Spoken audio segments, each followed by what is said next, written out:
పశ్చిమ గోదావరి జిల్లా తర్వాత మరొక ప్రధానమైన జిల్లా కృష్ణా జిల్లా వైపుకి మనం చూద్దాం. కృష్ణా జిల్లాలో 16 అసెంబ్లీ స్థానాలు ఉన్నాయి. 16 అసెంబ్లీ స్థానాల్లో మనం చూస్తే TDP 8 స్థానాల్లోనూ, YCP 6 స్థానాల్లోనూ, Janasena 1 స్థానంలోనూ, Bharatiya Janata party 1 స్థానంలోనూ విజయం సాధించబోతున్నట్టు మనకి పోస్ట్ పోల్ స్టడీలో తెలుస్తుంది.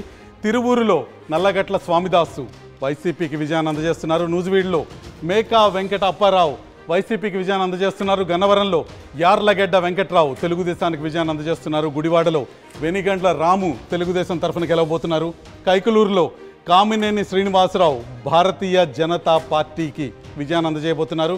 ఉప్పల రాము పెడనలో వైసీపీకి విజయాన్ని అందజేయబోతున్నారు. మచిలీపట్నంలో కొల్లు రవీంద్ర టీడీపీకి విజయాన్ని అందజేయబోతున్నారు. అవనిగడ్డలో మండలి బుద్ధప్రసాద్ జనసేన పక్షం తరఫున విజేతగా నిలవబోతున్నారు.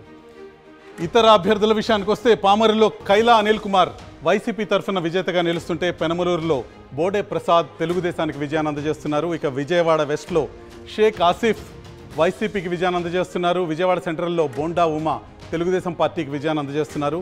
విజయవాడ ఈస్ట్లో గద్దె రామ్మోహన్ రావు తెలుగుదేశానికి విజయాన్ని అందజేస్తే మైలవరంలో వసంత కృష్ణప్రసాద్ తెలుగుదేశం తరఫున విజేతగా నిలుస్తున్నారు. నందిగామలో జగన్మోహన్ రావు వైసీపీకి విజయాన్ని అందజేస్తున్నారు. శ్రీరామ్ తాతయ్య జగ్గయ్యపేటలో తెలుగుదేశం నుంచి విజేతగా నిలుస్తున్నారు. ఇది కృష్ణా జిల్లా 16 స్థానాల ముఖ చిత్రం. Telugu Desam party 8, Janasena party 1, Bharatiya Janata party 1, మొత్తం కూటమి 10 స్థానాల్లో విజయం సాధిస్తుంటే వైసీపీ కేవలం 6 స్థానాలకే పరిమితం అవడం మనకు కనిపిస్తుంది. కృష్ణా జిల్లా తర్వాత మరొక ప్రధానమైన జిల్లా గుంటూరు జిల్లా పరిస్థితి ఏంటో ఒక్కసారి చూద్దాం. గుంటూరు జిల్లాలో 17 అసెంబ్లీ స్థానాలు ఉన్నాయి, 17 అసెంబ్లీ సెగ్మెంట్స్ ఉన్నాయి. ఇక్కడ పెదకూరపాటులో భాష్యం ప్రవీణ్ తెలుగుదేశం పార్టీ తరఫున, తాడికొండలో